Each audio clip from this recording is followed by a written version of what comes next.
E estamos aqui na TV UFG, Centro de Estudos Brasileiros da Universidade Federal de Goiás, universidade pública e gratuita.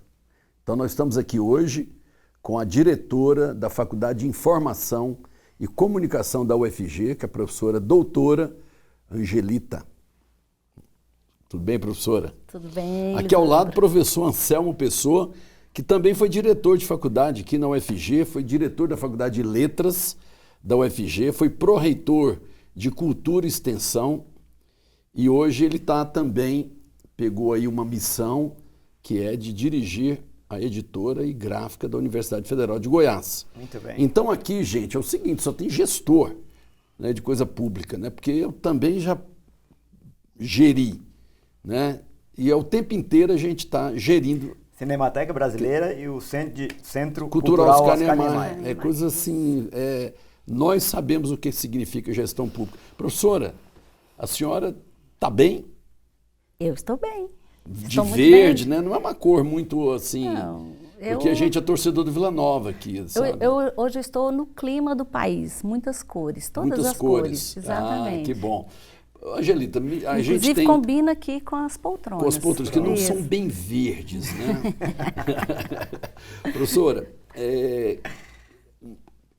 geralmente os nossos jovens, eles quando escolhem as áreas de humanas de uma maneira geral, de artes e humanidade de uma maneira geral, muitas das vezes nas famílias causam um assombro, não é? E hoje tem um debate intenso da importância. Que importância tem artes e humanidades para um país igual ao Brasil? Precisa acreditar toda essa conversa que tem sobre artes e humanidades. E a senhora lá na juventude escolheu o jornalismo, que é ainda extremamente complexo dentro da área da humana, de Humanidades, jornalismo, professora. Professora. Duas coisas que até hoje, porque talvez a partir de amanhã já não seja tão maldita. Mas até hoje... então o jornalismo é aquela profissão Brasil que a Stella Sen chama de eternamente candidata, né? Uma profissão fascinante, complexa, complicada, completamente fascinante, completamente fundamental na sociedade. Por que a senhora lá na juventude escolheu? Porque, não é? Essa é uma pergunta que a gente sempre faz. Por que a senhora escolheu jornalismo? Eu gosto de contar essa história, porque não foi na juventude, foi na infância. Eu morava na periferia de Goiânia, antigamente a Vila Canaã era a periferia de Goiânia, hoje é um setor bem desenvolvido. Nossa, né? Muito populoso. 1973, 74, 75, por aí. Que ano que o Castelo Branco morreu? Foi 67. 67. Se não me engano, agosto de 67. E o acidente de Juscelino Kubitschek foi 75? 76. Isso, 76. Março de 76. Foi a morte do Juscelino Kubitschek, porque eu fazia o terceiro ano primário, hoje ensino básico, né? E eu fui designada para fazer o jornalzinho mural da escola. Naquele dia, eu estudava na Escola Municipal Abrão Rassi, e naquele dia, a manchete que a gente tinha para fazer o jornal mural foi a morte do Juscelino Kubitschek. E naquele dia, eu quis ser jornalista. Não sei por quê. No ano seguinte, olha só, eu era uma criança, né? Teve um concurso, a ditadura militar fez um concurso que iria nas escolas públicas sobre imposto de renda. Uma redação. Um concurso de redação. E eu ganhei a redação da escola. E ganhei uma caderneta de poupança na antiga Caixa Econômica do Estado de Goiás. Que era uma casinha de ferro, não era? Exatamente. R$200 ou 200 cruzeiros. Me lembro que, assim, era dinheiro demais para minha família. Né? Aquele dinheiro que eu ganhei, o prêmio que eu ganhei da escola, a melhor redação. E de lá para cá, foi tão natural, eu vou fazer jornalismo. Mas era dinheiro demais naquele período, esse prêmio. Depois, como é que era, do ponto de vista da profissão? Não era o prêmio de primeiro lugar do Estado, era um prêmio que para minha família significava muito. Sim, né? Eu estou saltando no tempo e hoje, o jornalista hoje no mercado de trabalho, como é que é a profissão do ponto de vista da remuneração? Pois é, o jornalismo, ele é uma categoria que tem um glamour, né, em geral, principalmente o jornalismo que a gente chama da mídia corporativa, né, Mas a valorização profissional do ponto de vista do salário, ele é muito ruim. Se não me engano, o piso hoje está em 2.800, 2.900 o piso salarial, que o piso costuma ser o que ganha a maioria das pessoas, né? O jornalismo é uma profissão que tem uma regulamentação que é muito importante do ponto de vista como categoria de trabalho mesmo. Então, tem uma carga horária definida, as formas de contratos, embora tenha em 2009, 2010, caiu aí a exigência do diploma, mas o fato de ter caído a exigência do diploma para exercício da profissão não reduziu, por exemplo, nem a procura pelos cursos, nem a formação, não fechou nenhuma faculdade, ao contrário, continua sendo um curso muito procurado para ser como um campo de... passaram a também contratar esse profissional sem diploma? Ou não? Continuam contratando o profissional? Pois é, a questão é a seguinte, as empresas que contratam profissionais sem diploma, sem a formação, em geral elas caem no descrédito, né? E ao contrário, as empresas mais sérias, inclusive, preferem os profissionais que têm graduação, que têm especialização, que têm algum tipo de pós-graduação, até o mestrado, né? Mas vamos voltar lá. E aí, daí em diante, como é que você chega no jornalismo para valer? Então, eu estudei sempre em escola pública, e no final, lá no ensino médio, fiz um ano de escola privada para fazer o cursinho, para poder passar no vestibular. Eu queria fazer Cefet na época, né? Cefet era escola técnica, não consegui passar porque era muito concorrido. Mas eu queria fazer a escola técnica porque eu achava que se eu fizesse telecomunicações, eu estaria melhor preparada para fazer jornalismo. E eu concordo que eu estaria mesmo, né? Mas eu não consegui passar. E aí eu fiz aquele terceiro ano antigo Carlos Chagas, que era um auditório que tinha 200 pessoas, né?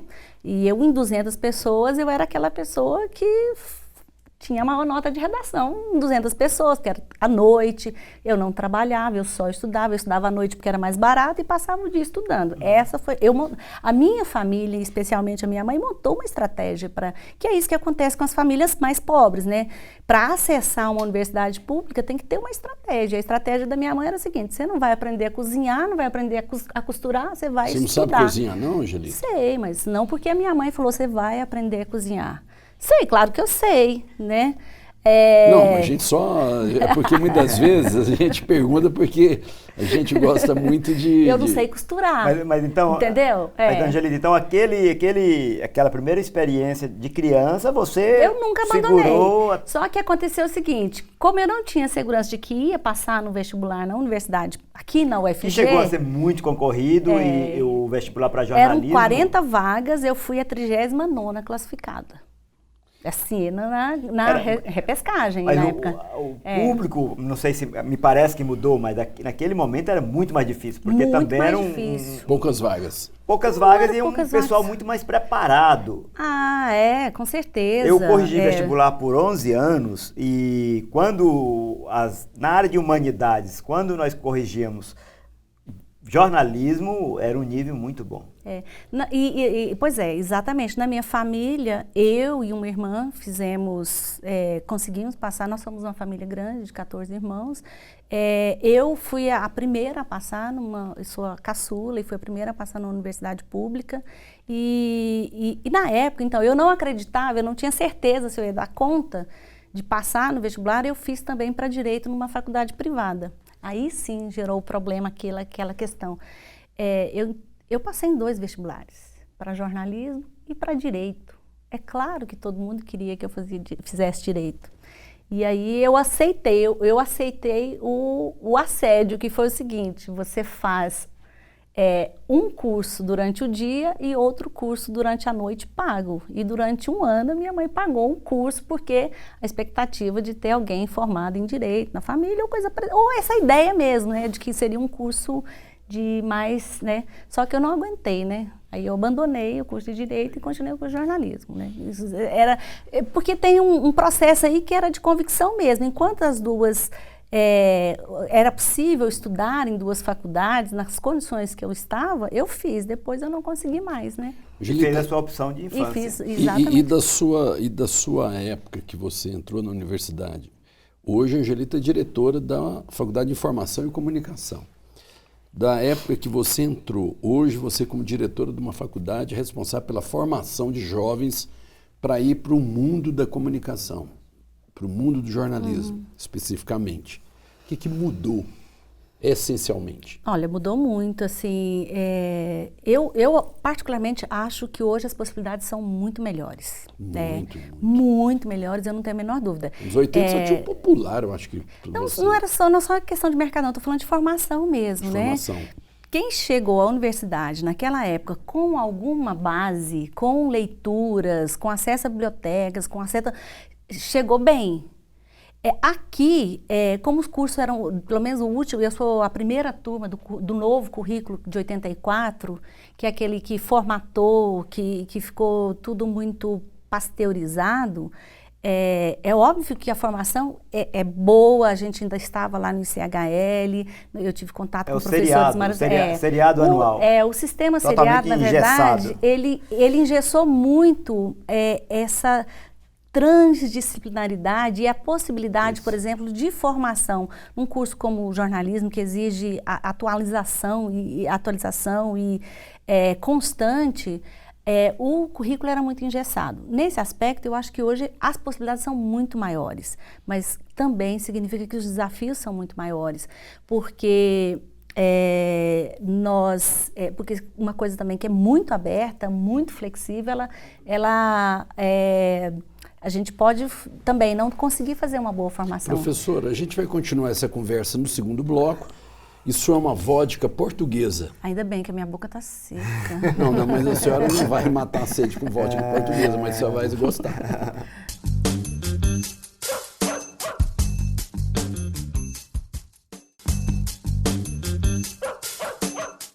Centro de Estudos Brasileiros, UFG, TV UFG, estamos aqui. Muito bem, professora. Olha só. Olha, essa abertura original é uma ideia do Edivan. O Edivan está ali por trás da câmera, junto com o Rogério, e já estão dirigindo. Rogério e Edivan. Eu acho que ele quer dirigir um programa. Nós já pedimos para que ele dirigisse. Dupla sertaneja, Rogério e Edivan. Não, sem rima, pobre, assim. Não.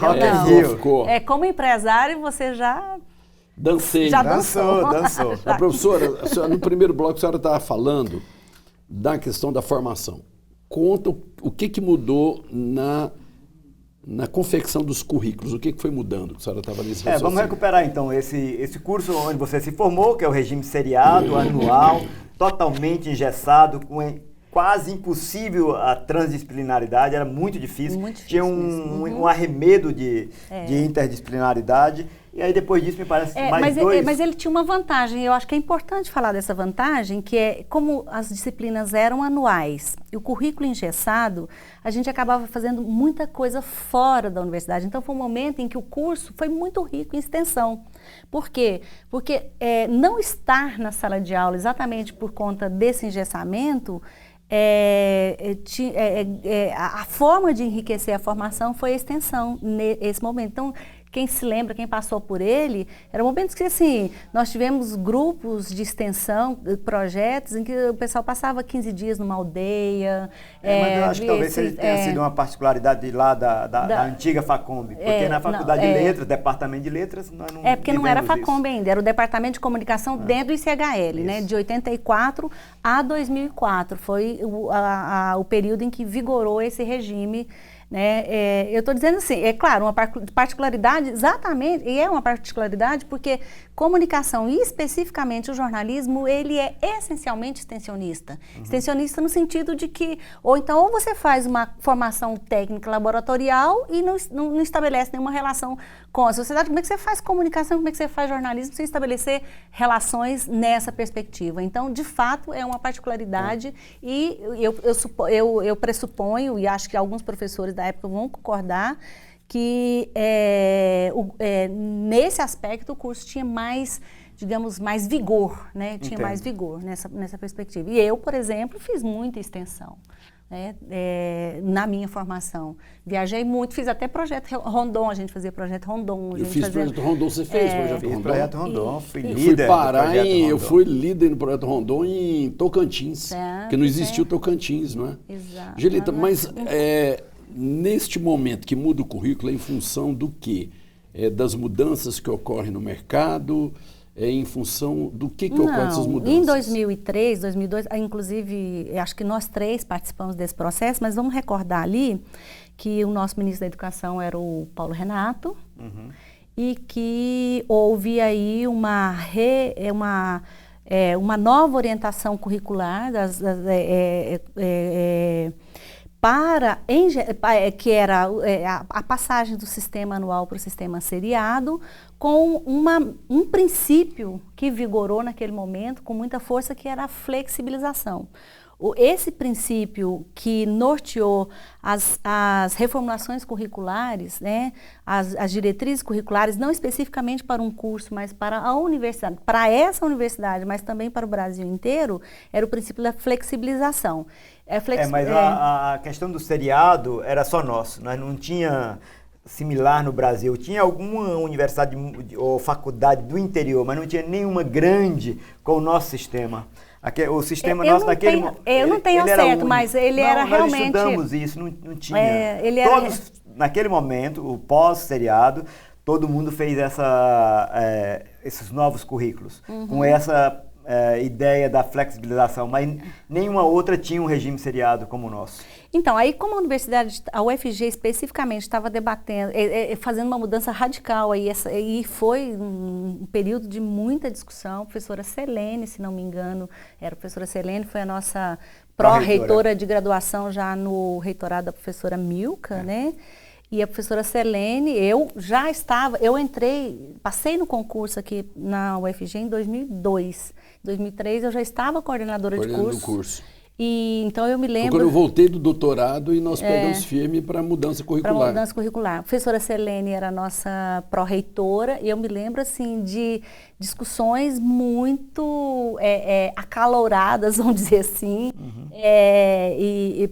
para a gente chegar num modelo que seria e numa metodologia de mudança do currículo anual para o semestral. Hoje a formação aqui na UFG de um jornalista, a ênfase em quê?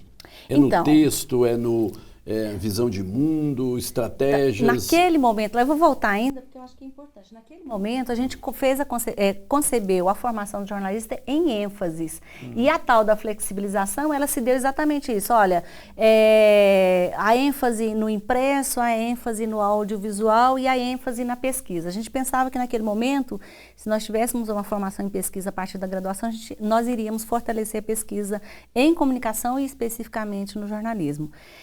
E a flexibilização, ela se deu aí. Não era obrigatório cumprir todas as ênfases. E eu acho que essa foi uma fragilidade, uma debilidade do currículo, desse currículo de 2004 a 2015. Então, foram 10 anos, 2014, 2015. Foi uma fragilidade, porque ao final você tinha um sistema que não conseguia impor um sistema de regulação que conseguisse, de fato, aferir essa ênfase, né, de produção, formação intelectual, formação técnica e prática numa ênfase como impresso ou numa ênfase como audiovisual, e a pesquisa menos ainda. Então, assim, os nossos currículos, eles não saíam dessa forma. Olha, eu me formei em jornalismo com ênfase em impresso. Isso, de fato, foi uma debilidade, né? Que fica na minha avaliação hoje. E hoje, o que norteia a formação? Então, eu gosto de contar essa história porque a comissão de notáveis, dentre eles o professor Médici, da UFSC, conta o seguinte, que é UFSC, da Universidade Federal de Santa Catarina, desculpa aí. Isso é importante aí. Tá certo. Que o ministro Haddad, da Educação, ele disse, olha, para a gente avançar no nosso processo civilizatório, na cidadania e na democracia, nós precisamos fazer reformulação curricular em 4 formações de ponta. A medicina, a pedagogia, o direito e o jornalismo, porque são essas 4 profissões que lidam com as pessoas. Então, eu acho isso fantástico, isso é visionário e é a partir dessa orientação, digamos assim, essa pegada do Ministério da Educação, que o curso de medicina vai incluir o SUS como obrigatório no seu currículo, porque se formava médicos nesse país sem conhecer o Sistema Único de Saúde. Hoje é obrigatório o internato no SUS. Então, e eu arrepio de é verdade esse negócio, porque não é brincadeira, a formação ela é importante. E inserir o jornalismo nesse contexto sair dessa visão glamurosa, mítica, superficial do jornalismo para ir para um campo muito mais profundo. Então, olha, nós assumimos em 2014, 2015 a tarefa de refazer o currículo e a formação de jornalismo, e estamos agora com a primeira turma desde 2016, ainda não formamos a primeira turma, a gente ainda não sabe medir qual foi a nossa capacidade aqui na UFG de responder a isso, com uma responsabilidade muito grande. Porque aí veio, o que alterou, primeiro, drasticamente, aumentou a carga horária. Nós fomos para 3.000 horas, nós saímos de 2.700 horas para 3.000 horas. E nessas 3.000 horas, isso tem problemas, porque aí é claro, a inserção do estágio obrigatório.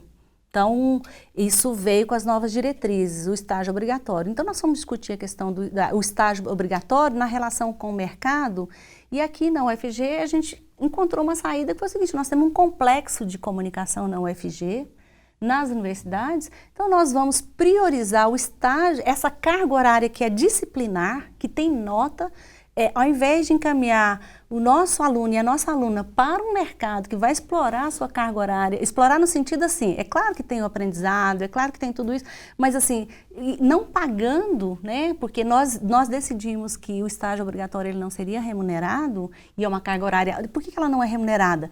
É proibido? Não, não é, mas olha só, nossos professores, tem uma janela na matriz curricular, na oferta de disciplina, que o aluno está em sala de aula. Então, no estágio obrigatório, não há remuneração, há sala de aula. Então, a gente achou que a melhor forma de enfrentar esse problema seria... tá acabando nosso tempo, hein? Eu vou ter que molhar muito aqui, né? Fazer um jeito, né? Da última vez o professor Anselmo quebrou um copo. A gente volta em seguida com a professora Angelita. Agora você toma meu vinho branco, tá?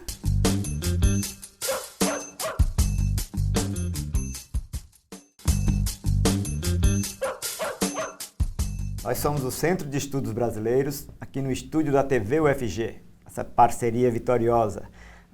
Hoje estamos aqui com a professora Angelita, que muito nos alegra e nos honra, professorizando sempre com a gente. E hoje estamos começando a fazer o programa como a gente pensa que ele vai ser ainda, que é com a participação de todo mundo. A professora Angelita já dirigiu um bloco aqui, o Edivan finalmente já deu ideia. Dando ideia, o Rogério também. Nós estamos então fazendo aquilo que é a ideia, de fazer e construir o programa juntos e indo trabalhando e apontando rumos assim, fazendo.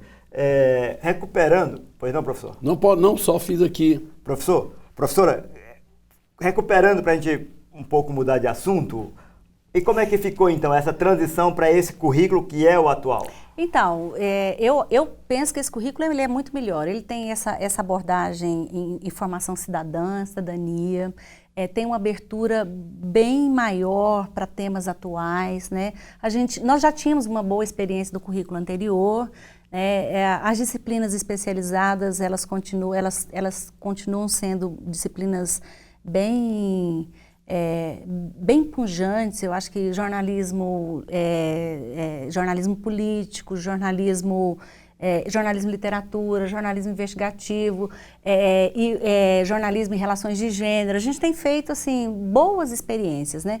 É óbvio que a gente precisa ter também o tempo todo uma atualização do corpo docente. Eu acho hoje que potencialmente o currículo é muito melhor. Ele tem um problema que é esse esmagamento do tempo. São muitas disciplinas e do primeiro ao quarto semestre na gestão, porque no quinto, quando começa o estágio obrigatório, que é a partir do quinto semestre, no currículo está previsto que o estudante tem passado por todas as linguagens do jornalismo.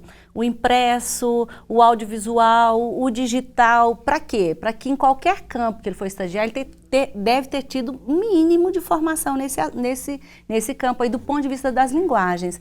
E isso tem causado assim, um certo estresse, porque tem um estralhaçamento, vou chamar assim, do tempo dos estudantes mesmo, para viver a universidade. Porque disciplinas exageradas, disciplinas demais, eu sempre falei isso. Eu acho que o aluno ele não acaba aproveitando o campus, por exemplo, da universidade. E a gente tem que encontrar, exato, mas aí a gente tem que encontrar o equilíbrio entre aquilo que está previsto nas diretrizes, a carga horária que você tem que cumprir e como você faz a gestão é claro que o fluxo das disciplinas, ele interfere nisso também. Agora que nós vamos passar para a segunda parte do curso, então os meninos começaram a fazer o estágio obrigatório e tiveram muita pressão na primeira parte até o estágio obrigatório. Do estágio obrigatório, quinto, sexto semestre, para o final, tem digamos assim, um alargamento do tempo. A gente não sabe no que isso vai resultar. Se vai resultar em um aproveitar melhor. Aproveitando isso, esse questionamento que vocês já estão fazendo, nós temos um assunto aqui que está lá desde o primeiro bloco, que é a questão do digital, que nós vamos falar nele. Mas não é o momento, junto com essa reflexão que vocês estão fazendo nesse currículo atual, de pensar que o mundo é digital. As pessoas estão com o celular, com informação como nunca no mundo um cidadão pôde ter tanta informação acessível na palma da mão como é o mundo que nós vivemos. Não é o caso de pensar não só o jornalismo, mas os cursos, do ponto de vista de ensinar a aprender, que é uma regra que nós sabemos do ponto de vista do discurso, mas que é difícil colocar em prática. Quer dizer, ao invés de tantas disciplinas, e eu estou falando isso não só para jornalismo, repito, mas que esses meninos, esses jovens, aprendam a aprender e não ficar perdendo tempo, que é o que se faz na maior parte do tempo com os meios digitais, com o celular, que é o acesso à informação hoje é no celular, mas aprendendo com o celular. Sim, Angelita, pois é, e nesse aspecto, uma faculdade de jornalismo, de comunicação, ela tem se preocupado com a ideia, hoje eu almocei com o pessoal e eles estavam falando sobre isso, de uma formação para essa ênfase no digital, que tudo veio para o celular praticamente hoje. A faculdade tem uma reflexão sobre isso? Eu acho que é um erro se a gente insistir na ênfase. Eu vou muito mais na linha do aprender, até porque a técnica, ela é muito fácil. E ela quer dizer, quando surgiu o rádio lá no início do século XX, o Brecht escreveu um texto que se chama Teoria do Rádio, que ele diz o seguinte, olha, até que nós precisamos de uma teoria 500 anos depois da prensa, né? Foi necessário uma tecnologia para devolver às pessoas a capacidade de usar, devolver às pessoas a possibilidade de se comunicar da forma primitiva, que é oral, que é o rádio. Então, a convergência digital, quer dizer, tudo ao mesmo tempo, nesse momento, é óbvio, gera em todos nós demandas muito específicas, mas daqui a pouco vai estar superado isso. Eu acho que vai estar. Angelita. Agora, o que é fundamental nisso é a questão ética. Por exemplo, a linguagem, não é a linguagem técnica do jornalismo que está em perigo. O que está em perigo é a linguagem civilizatória, como as pessoas, né? Então, eu acho que nós daqui a pouco, nós vamos estar fazendo o verdadeiro debate, o necessário debate nesse contexto digital, que é muito além da formação técnica para a atuação nesse campo. Eu tive uma ideia com o pessoal do mercado que cobrava essa formação em ênfase muito técnica. Eu sempre dizia o seguinte, e eu sou pessoalmente o exemplo disso, que você acabou de falar. Você ter uma formação básica, vamos chamar de básica, não tem outro nome no momento, uma formação básica boa, igual o professor Anselmo fala, do aprender aqui, porque a técnica e a minha experiência própria hoje pode me dizer isso, é aquilo que você falou. A técnica você pega ela rápido.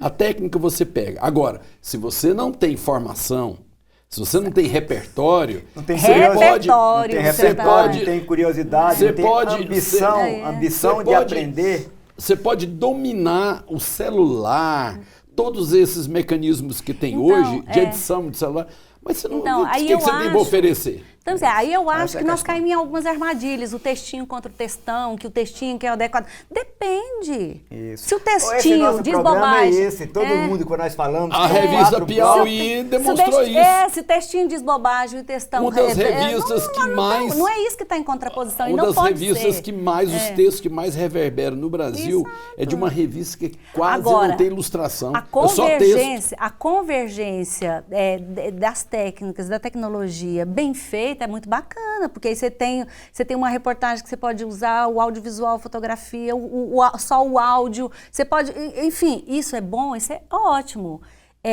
Mas, então, a gente tem que tomar cuidado para não cair nessas armadilhas. E aí, você não pode submeter um processo de formação desse aprender uma técnicazinha que daqui a pouco ela desaparece. Meu filho faz 9º ano, eles fazem vídeo toda semana na escola, e a tarefa da escola, ele vai precisar disso quando ele for fazer, ele quer ser comentarista, então ele vai fazer um curso nessa área, ele vai precisar fazer isso? Não, ele não vai precisar da técnica. Ele precisa de uma outra formação. Angelita, dos nossos exemplos, você entendeu? Você vai fazer lá um programa de rádio de 1 hora de duração, que você tem que escolher música, filme. E não estamos falando, desqualificando o trabalho de vocês, que estão aí, um trabalho técnico e absolutamente necessário pela qualidade da imagem, para nos manter aqui muito bem, inclusive o som, a qualidade do som. Não é disso que nós estamos falando, estamos dizendo que não é suficiente isso. Exatamente. Não, mas o que nós tentamos aqui é justamente envolver meio na brincadeira, mas porque o conhecimento deles... Porque ele que disse... Que tal, Angelita? É isso. Não foi eu nem o Anselmo. Mas é isso, é esse estímulo, é essa coisa de você criar, mas as pessoas que... Anselmo, deixa eu fazer uma pergunta para o professor Angelita, se me permite, professor Anselmo? Pois não, você já fez tantas, mas mais uma. Mas o senhor me permite mais essa, mais uma, professor por Anselmo? favor, por favor. Você entende? Eu acho que vocês vão ter que me chamar para um outro programa, nós vamos gravar 2. Não, professora, é porque é o seguinte, ele quer hegemonia das perguntas. Olha só. Pessoal, ele quer hegemonia. Vocês estão enganados. Faça a pergunta, professor, é o seguinte, se falava lá nos anos 80 que a formação do o jornalismo como uma missão. Você lembra do célebre livro da Estela Sen, O Último Jornalista, que esse jornalismo como missão, ele, na verdade, ele caiu por terra.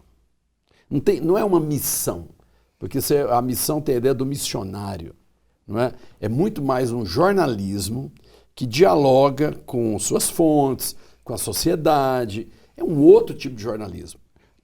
Contraponto a isso, você lembra lá no livro da Estela, que tem a ideia de que a partir dos anos 80, final dos anos 80, se criou a ideia de que o jornalista tinha que se tornar uma imagem. Ele viraria uma imagem e, pior, um personagem. Isso acabou acontecendo, acabou vingando. Perdemos o jornalismo como missão. Por causa da televisão. Criou isso. Por causa da televisão. E aí da televisão desagou nas redes. Então se cria uma ideia que, igual as pessoas têm, que os jornalistas ganham milhões, que os jornalistas ganham muito bem, e a gente sabe que nem os jornalistas das melhores emissoras do Brasil ganham esse dinheiro que se imagina, e nós perdemos muito esse jornalismo que tem mais a ver com investigação, que tem repertório. Como é que as diretrizes enfrentam isso? Isso. Diz assim, nós temos, e isso é angustiante para o corpo docente, porque a responsabilidade é muito maior, o desafio é muito maior hoje. Nós temos que compreender a jornalista como um intelectual. Nós temos que formar intelectuais. É isso que dizem as diretrizes, atualmente. Então, olha só, se sair desse debate da teoria e prática para um outro campo que é muito mais... Mas aí nós voltamos, desculpa interromper. A formação do intelectual. Para a formação intelectual, o que é uma formação? É justamente o que não é disciplinar, é o interdisciplinar. O intelectual nunca é um especialista, é sempre um que tem um conhecimento maior, mas nós fazemos um especialista e caímos, aí pronto, mas, quem no mundo hoje, que tudo evolui muito mais rápido, tudo mais veloz. Se a gente não tem essa pessoa com a formação interdisciplinar que consegue ligar Clé com Lé, como é que é o ditado? Lé com Cré com cré. Lé com cré. Lé com Clé, não avança, porque ele fica preso ali naquele conhecimento estanque. Selma, o estanque é um copo de vodka portuguesa para a professora Angelita. Vamos brindar o final do terceiro bloco. A gente volta em seguida.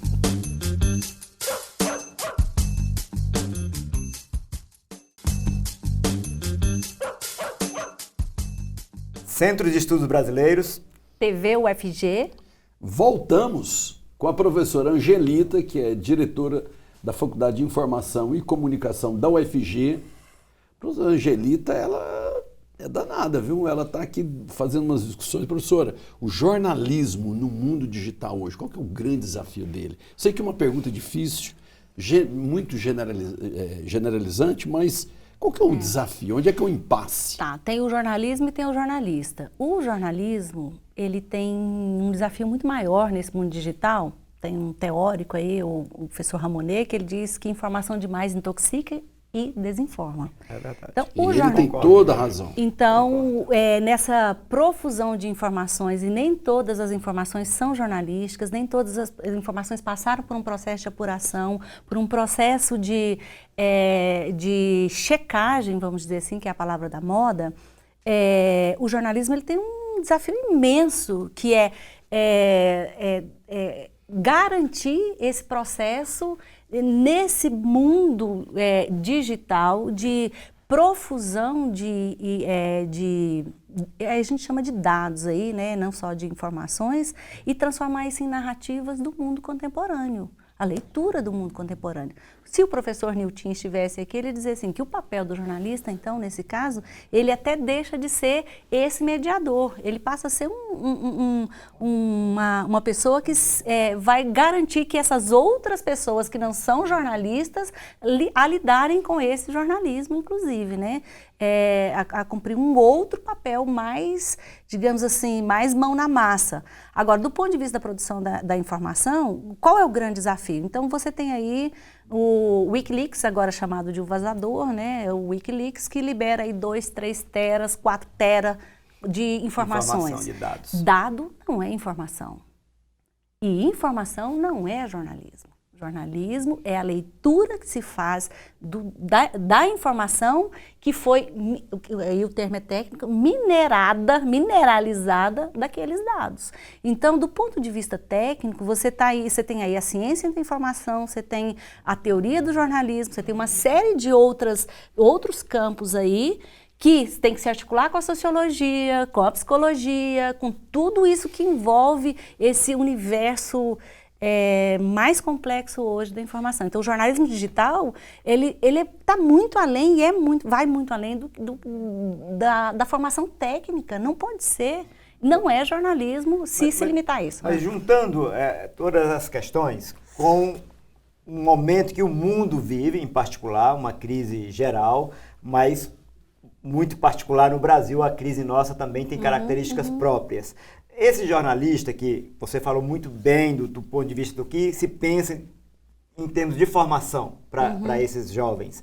Mas e depois ele lá no mercado, numa sociedade em crise como a que nós vivemos? Porque nós temos um outro lado. Apesar de toda essa formação, nós temos muito jornalismo, aquilo que se diz também do jornalismo declaratório. Quer dizer, o jornalista que colhe a declaração do poder do dia ou do poder da empresa. O político ou qualquer pessoa com alguma autoridade fala alguma coisa, ele reproduz, sem nenhum questionamento. Isso. Como é que fica toda essa complexidade? Isso dá uma aula bacana e é uma pesquisa que eu estou fazendo agora sobre fontes de informação, né? Então, é o seguinte, primeiro, opinião não é informação. Opinião, então, quando alguém declara, está declarando a sua opinião sobre determinada informação. Nesse momento, nesse exato momento que nós estamos vivendo aqui, a informação, a opinião, ela está hegemônica do ponto de vista do jornalismo, das manchetes, ela está hegemonizada e suplantando, vamos dizer assim, a informação.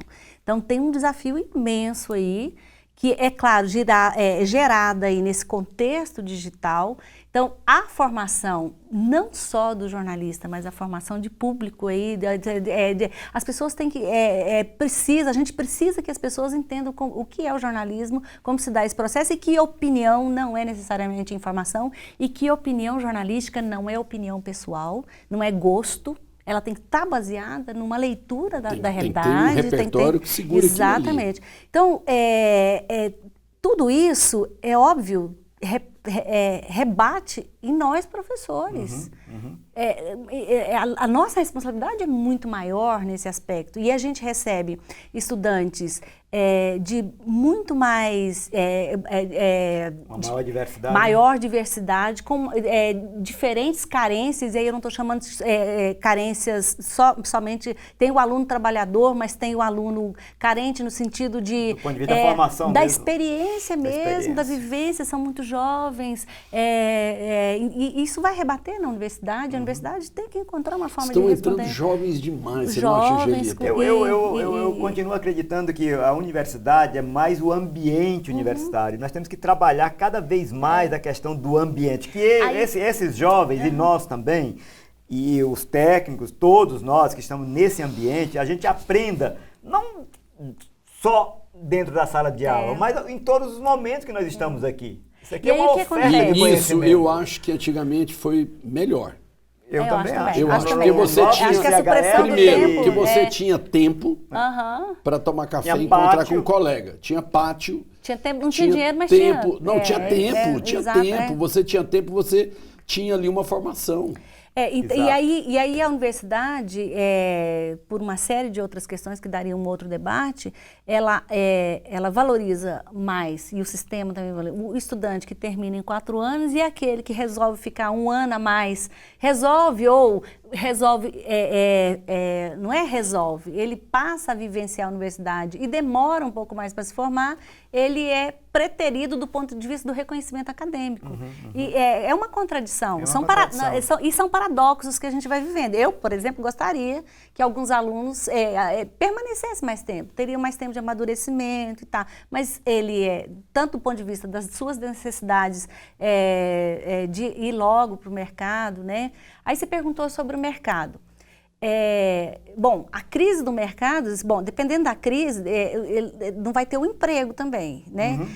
Tem sido muito comum... Tem muito pouco emprego. Tem sido muito comum agora nos cursos de jornalismo, o jornalismo ser a segunda graduação dos estudantes. Então, termina um curso ou de biológicas, ou na educação física, ou na letras. Mas é o contrário também, faz jornalismo, depois vai fazer direito. Então, a segunda graduação, que é uma combinação, porque exatamente há uma distensão do tempo aí, não, é um alargamento desse tempo, eu acho que Mas tem muito também, viu, o contrário, viu, Angelita? Tem também faz jornalismo e vai fazer outro curso, geralmente direito.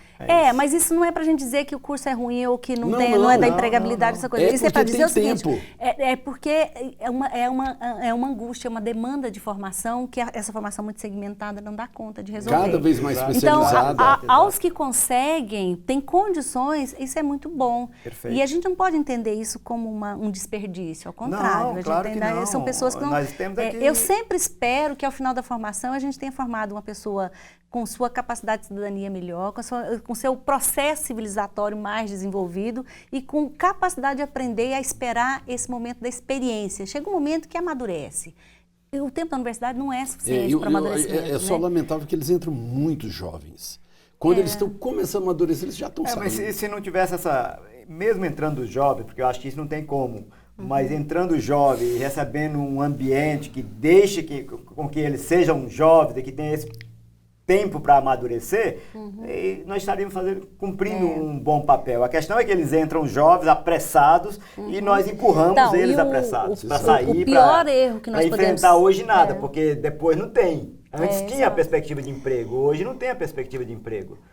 O pior erro que a gente pode cometer é achar que a formação técnica é suficiente, porque ela de fato, ela é rápida, né?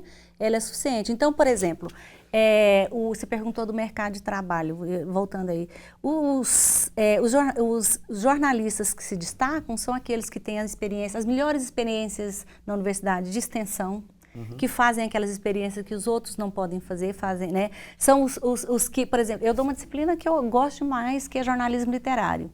E então, uma articulação aí, é uma formação para produção de reportagens na perspectiva, não é sobre literatura, a partir da técnica e dos elementos da literatura para produzir reportagem nessa perspectiva.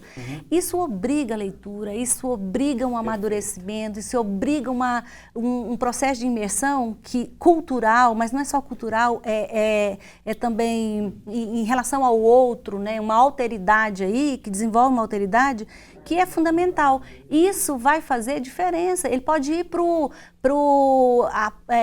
se ele for para o mercado, a mídia corporativa e tradicional, convencional, ele pode ir para a página policial, ele vai se dar melhor. Ele tem um elemento que vai diferenciar do técnico, que é então, quem faz só isso aí. Então, nós temos que apostar nisso e acreditar nisso.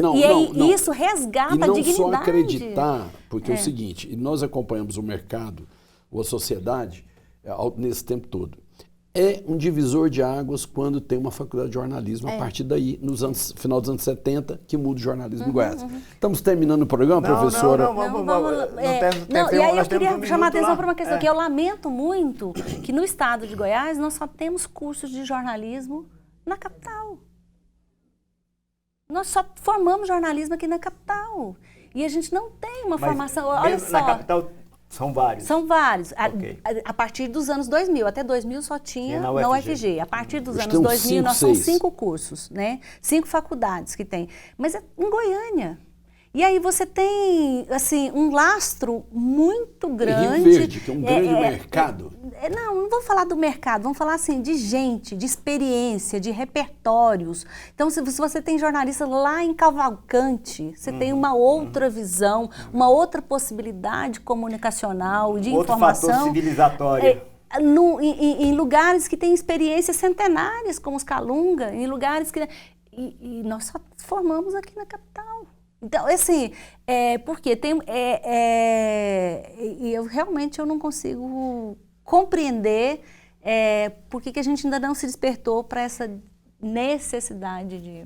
Aí você faz comunicação. Agora nós estamos terminando. Eu queria agradecer aqui o pessoal da TV UFG, o Edivan que está ali, Rogério, Kítia, Carlos, Gerley, Vanessa, Milena. Esqueci alguém, Edivan? Professora Silvana Coleta, diretora Leandro, que é da faculdade. Leandro, se eu esquecer do Leandro, ele me bate. Mas então, professora, estamos terminando, mas as palavras são suas para terminar o programa e já agradecemos. Professora, muito obrigado. A senhora viu que foi assim uma conversa com 2 machistas, a senhora que é feminista. Mas você viu que a senhora também não teve nenhum professor, a senhora deslanchou completamente. A senhora viu que nós, como machistas, a gente se comportou de forma feminina. Muito sacana esse seu encerramento, que eu não vou poder, eu não tenho tempo para revidar. Você só tem uma possibilidade, me convidar novamente para tratar desse tema. A senhora fez um dos melhores programas, melhores. Mas está convidada para o próximo. Com um repertório grande, com discussões ótimas. A gente só tem a agradecer. TV UFG, Centro de Estudos Brasileiros, fechando com a professora Angelita. Vamos brindar esse fechamento. Eita!